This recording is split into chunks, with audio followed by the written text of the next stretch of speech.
Amada Imortal, Volume 1, de Kate Tiernan. Leitura por Devaneios Sussurrantes Audiolivros. Capítulo 26. Uma tempestade irrompeu dentro de mim.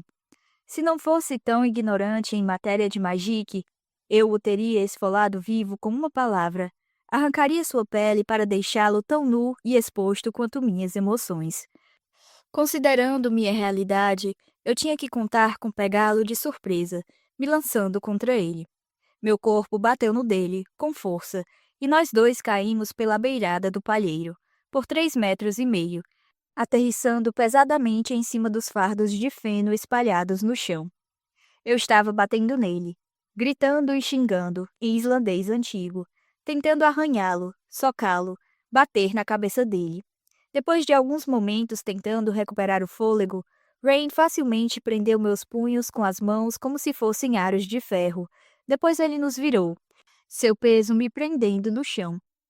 Ele começou a murmurar coisas em islandês, e as palavras que chegavam aos meus ouvidos eram: Cefa, acalme-se, pare, não se machuque, shh. Palavras que se usa com um cavalo ou com uma criança.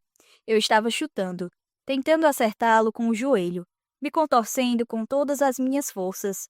E é claro que ele parecia uma pedra, sem se mexer, me segurando como uma camisa de força. Rain! A voz de Solis estava alta e muito perto. Nastásia! Disse River, se inclinando para entrar no meu campo de visão. Rain e eu ficamos parados. Olhei no rosto dele e vi uma vida imortal inteira de dor e culpa e arrependimento e raiva. Imagino que ele tenha visto a mesma coisa no meu. Parem, vocês dois! Disse Solis. Rain, fique de pé. Ele colocou uma das mãos no ombro de Rain. Rain se levantou cautelosamente, soltando minhas mãos no último minuto e rapidamente saindo do alcance do meu pé. River estava olhando para mim. Ocorreu-me que o mundo dela devia ser bem mais tranquilo antes de eu chegar lá. Ela se ajoelhou quando me sentei e tirou o feno do meu cabelo. Minhas emoções eram grandes demais para serem entendidas, inacreditáveis demais para serem encaradas. 449 anos de fuga tinham acabado de explodir na minha cabeça. Sei quem ela é, disse Rain. O peito dele estava subindo e descendo, a queimadura já coberta. Sei quem ele é, falei, ficando de pé. Pois bem, disse River, olhando de um para o outro. Agora vocês sabem. Minha cabeça girou e olhei para o rosto calmo dela. Você sabe quem ele é? Apontei um dedo acusador para ela. Sei, disse River. E também sabemos quem você é. Eu não conseguia nem assimilar aquilo. Sabíamos que era uma questão de tempo até que vocês dois descobrissem, disse Solis, não parecendo preocupado. Ele tem que ir embora! Eu soube que isso era uma estupidez assim que pronunciei as palavras. Eu tinha sido a última a chegar. Seria a primeira a ir embora. Não, disse River, tirando pedaços de feno do meu cabelo. Meu coração se partiu. Tudo bem, então eu vou embora, agora mesmo. Comecei a chorar por dentro. Eu não queria mesmo ir embora. Ficaria perdida se fosse. Não, disse River com mais gentileza, limpando meu suéter. Você ficaria perdida se fosse. Meu rosto não é tão expressivo. Respondi automaticamente. Vocês dois devem ficar, disse River. Não há sentido em ir embora. Vocês terão que lidar com isso mais cedo ou mais tarde. Fiquem e lidem com isso agora, com nossa ajuda. Olhei para ela boquiaberta. Ele matou milhares de pessoas. Não milhares, e não faço há centenas de anos, disse Rain. Deixei aquilo tudo para trás. Balancei minha cabeça. Como alguém deixava aquilo tudo para trás? Era quem ele era, o que ele era. E você o beijou. Meu subconsciente odioso me lembrou. E você adorou. Aquilo passou, disse River com seriedade, erguendo a mão de um lado do corpo. O agora é aqui. Ela ergueu a outra mão do outro lado do corpo. Ele não está mais naquela época. Você não está mais naquela época. Você está aqui, agora. Essa é quem você é, agora. Ela colocou uma das mãos com gentileza no meu peito. Senti o calor passando pelo meu suéter. Ela fez um gesto em direção a Rain. Esse é quem ele é agora. Um babaca. Falei impulsiva. Mas não um invasor do norte, disse River solene. Não o açougueiro do inverno. Eu não soube como responder.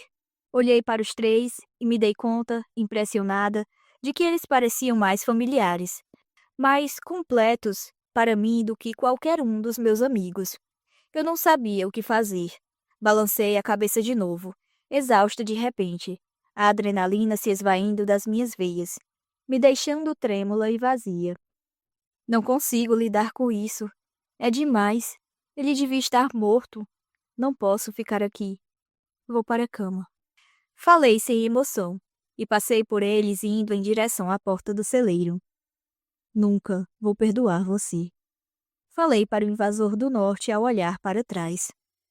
Ele não disse nada. Nenhum deles disse. Andei pela grama congelada, pela escuridão e até a casa, sozinha. Do lado de dentro, deixei minhas botas ao lado da porta e subi a escada. Entrei no meu quarto e fiz o feitiço para trancar a porta 2 vezes, impedindo assim que qualquer pessoa entrasse. Depois deitei na cama ainda de roupas e fiquei lá deitada, com os olhos secos. Nastásia, hora de acordar. Pisquei com olhos pesados. Alguém estava batendo na minha porta. Nastásia? Era Asher. O quê? Falei. Meu relógio marcava 6h15. Ainda estava completamente escuro lá fora. Está na hora de acordar, repetiu Asher. Se você se apressar, vai ter tempo de tomar café depois de tirar leite das vacas e antes de ir para o trabalho. Ele não podia estar falando sério. Meu queixo caiu. Percebi que ele não podia ver isso. Então me levantei. Andei até a porta e a abri. Asher estava parado do lado de fora, parecendo belo como uma flor. Deixei meu queixo cair de novo. Ele sorriu. Depois deu um tapinha no meu ombro. Soube que você teve uma noite difícil. Bem, as vacas estão esperando. Acho que Annie está fazendo pãezinhos de canela para o café da manhã. Fiquei só olhando para ele. Meu universo inteiro tinha sido destruído na noite anterior. Centenas de anos de dor e morte tinham sido lançados aos pés de Rain, e eu tinha que ir tirar leite de vacas? Asher esperou, com olhos calmos. Eu me lembrei do que tinha ouvido sobre ele, que a família dele era da Polônia, que estavam lá durante a Segunda Guerra Mundial. Se eu vir Rain, vou matá-lo. Falei. Acho que Rain acordou cedo e está lavrando o campo de repolhos. Asher coçou a barba. Pisquei. Meu mundo era surreal, mas essa era a realidade. Por mais dolorosa, por mais horrível que fosse, essa era a realidade. Coloquei meus sapatos. Surpreendentemente, fui para o trabalho naquele dia. O grande festival de pescaria tinha acabado. Fui para McIntyre's, feliz por ter um lugar para ir, uma coisa para fazer. O velho Mac e eu resmungamos um para o outro e depois começamos nossa rotina. Eu me concentrei no agora. Colocar os produtos nas prateleiras não era exatamente como trabalhar em uma fábrica de munição, onde eu tinha que apertar parafusos a cada 12 segundos.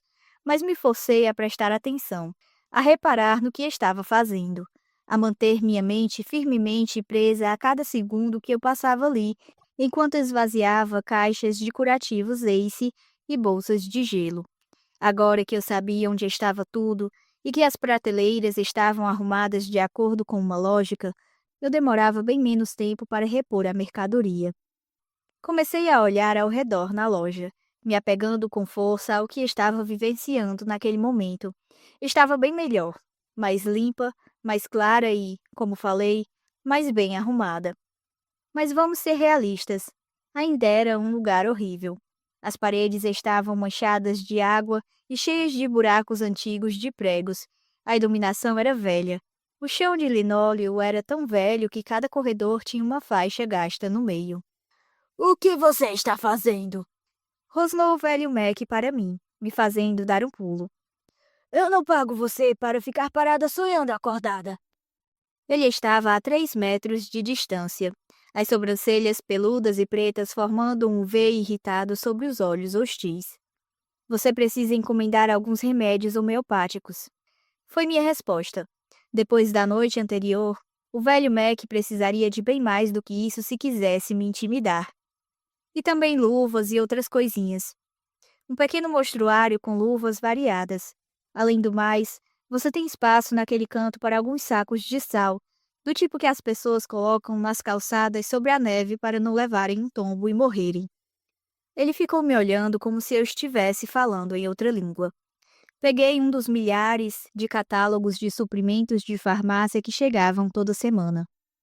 Olhe quanta coisa! É isso que as pessoas compram hoje em dia, até mesmo nesse buraco do quinto dos infernos. 3 pessoas me perguntaram sobre remédios homeopáticos contra resfriado hoje de manhã. E vai começar a nevar direto qualquer dia desses. As pessoas precisam entrar para comprar protetor labial, por exemplo, e ver os sacos de sal ali e pensar: excelente, preciso de um desses no carro. Ele estava com a boca um pouco aberta, como se não soubesse falar com uma pessoa que não estivesse com medo. E por que você se importa? Rosnou ele por fim. Você só está de passagem. A loja não é sua. Meu bisavô abriu essa loja. Meu avô cuidava dela. Depois meu pai. Agora eu. E meu filho... De repente, o rosto dele pareceu arrasado, horrorizado, como se tivesse acabado de se lembrar que só tinha uma filha. Ele engoliu e disse: Se eu tivesse um filho, ele cuidaria dela depois de mim. Mas a energia dele tinha se extinguido, e ele parecia assombrado e velho de repente. Eu acabei entendendo. Você tinha um filho? O velho Mac confirmou, com aparência de enterro.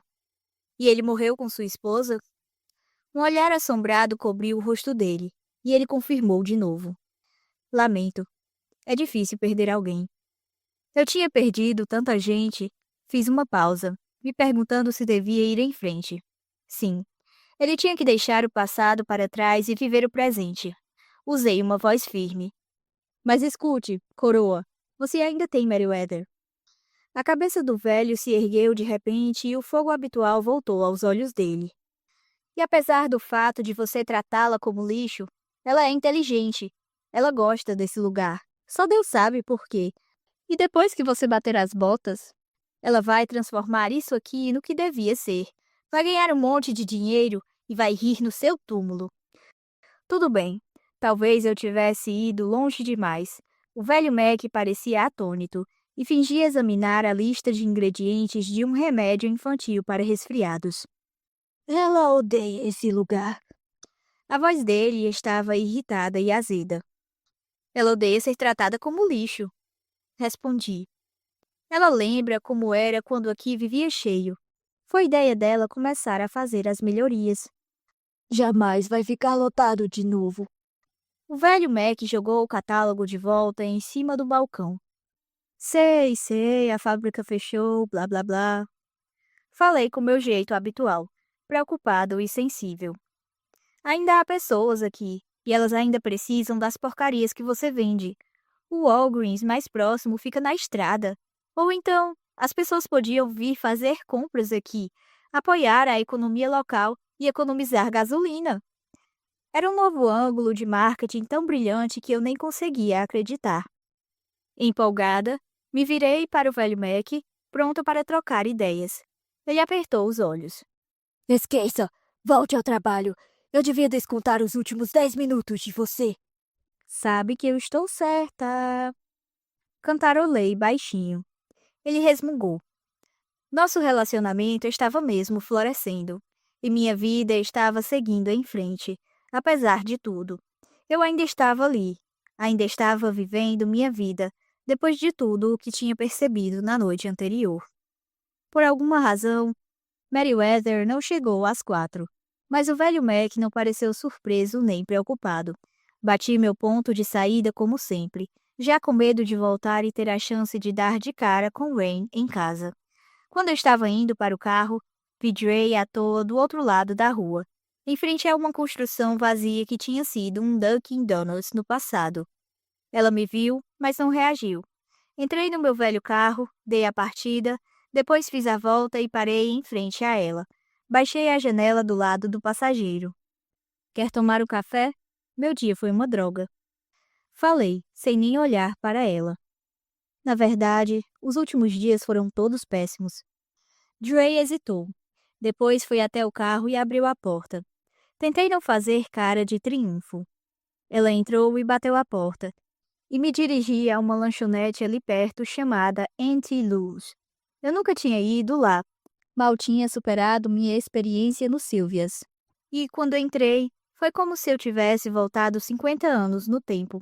Como a McIntyre's, a lanchonete parecia congelada no passado, embora fosse limpa e nada parecesse estar quebrado. Olhei para Dre. Que lugar é esse? A fantástica cidade que o tempo esqueceu? Vocês já ouviram falar das maravilhas da modernização? A boca pintada com batom escuro se ergueu de um lado e nos sentamos a uma mesa. O assento de vinil escorregadio debaixo do veludo da minha calça. É por aí, mas sem a parte do fantástica. A garçonete veio até nós. Uma loura oxigenada que parecia ter a idade de Dre e que pareceu reconhecê-la. Dre lançou um olhar avaliador para a loura, o que pareceu deixar a garota sem graça. Milkshake de chocolate, disse Dre. Como é o café daqui? Perguntei. Em uma escala de 1 a 10. Seja honesta. A garçonete pareceu surpresa, depois corou. Ela olhou para o cozinheiro, que estava esperando, e baixou a voz. Não peça, aconselhou ela. Fiz besteira e botei pó demais. Está parecendo uma lama. 3 pessoas devolveram. Oh, parece o café ideal para mim. Falei, pode trazer. É mesmo? É, preciso desesperadamente de cafeína. A garçonete, cuja plaqueta dizia se chamar Kimi, não estou inventando, deu um breve sorriso e pareceu muito bonita por um momento. Volto já.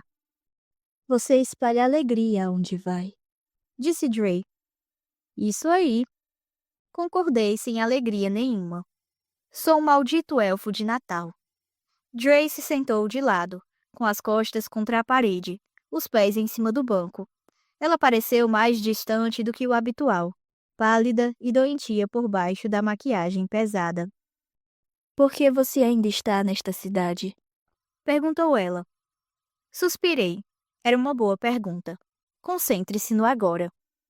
Estou tentando cumprir um programa. Ou pelo menos estava. Agora eu só estava em estado de choque e não sabia para onde mais ir. Tipo um programa de 12 passos. É, só que pior. Meu emprego faz parte. Ah, achei que você só tinha um desejo ardente de atender às necessidades farmacêuticas das pessoas. Disse Dre.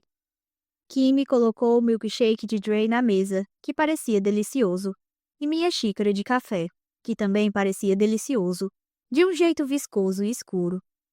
Você não precisa beber se não quiser, sussurrou Kimi.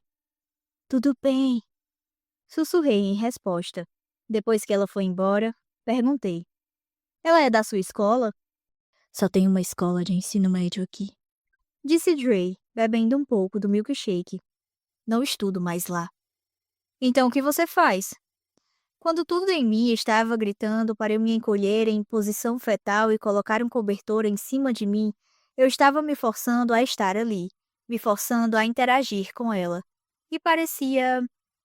Bom, eu estava feliz por estar ali. Dre deu de ombros, fechando a cara. Ela se sentou ereta, segurando o copo com as 2 mãos, como uma criancinha. Você trabalha? Perguntei. Ela deu de ombros de novo, parecendo entediada. Pensei, o que River faria? No silêncio, o agora recuou e Rain explodiu na minha mente. Eu o tinha beijado. Ele tinha me beijado. Tínhamos nos agarrado loucamente no palheiro. Eu teria ido bem mais longe. Se não fosse o lance todo do açougueiro do inverno. Meus pais. Ah, Deus. Por que você descoloriu o cabelo? Dre interrompeu meus pensamentos.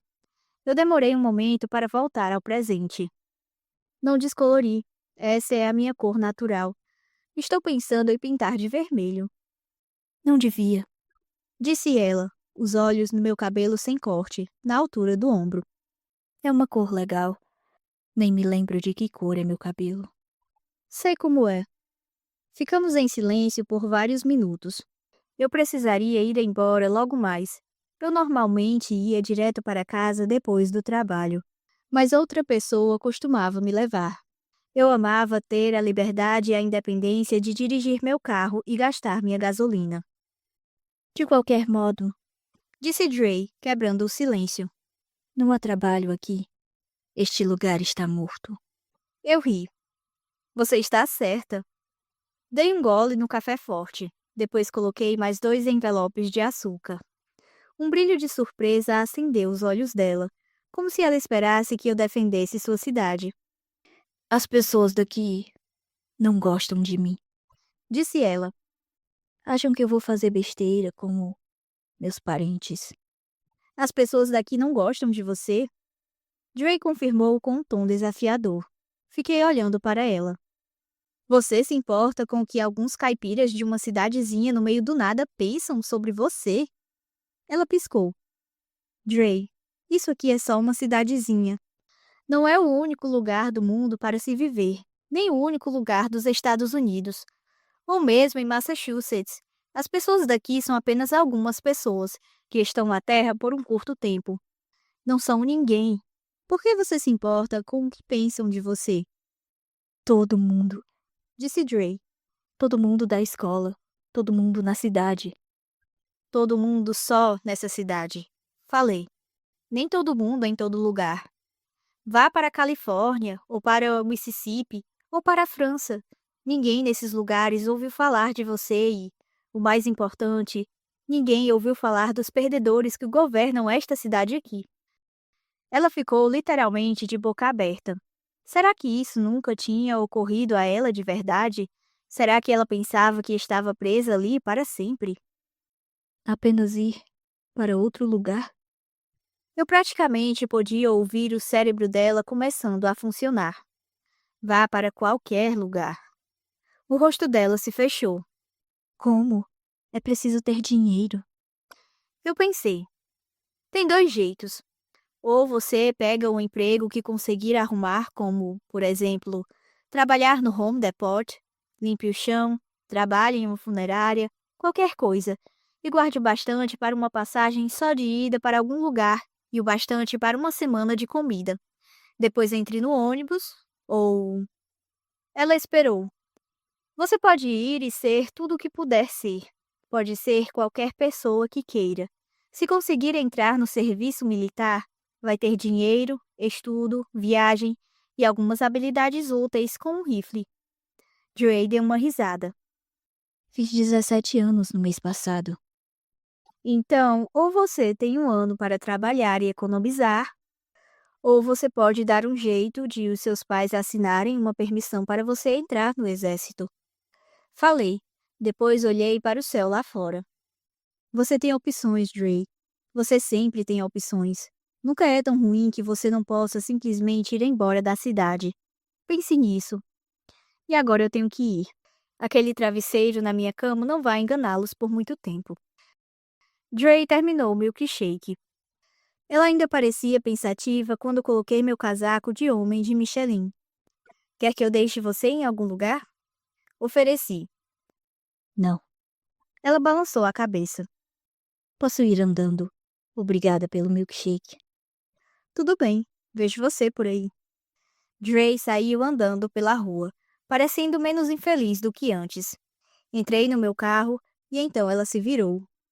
Como foi que você ficou tão inteligente? Perguntou ela, o tom tornando a pergunta uma possível piada, se necessário. Porque cometi milhares de erros mais imbecis do que você. Pensei. Passei por coisas muito piores. Dei de ombros. Já passei por algumas coisas. Ela acenou com a cabeça. Depois se virou e puxou a jaqueta contra o corpo. Ela estava ficando importante para mim. Meriwether e até o velho Mac estavam ficando importantes para mim, depois de décadas não tendo nada tão importante. Era incomum. Era assustador. Eu sabia bem demais o quanto doeria quando eu os perdesse. Eu realmente não estava gostando.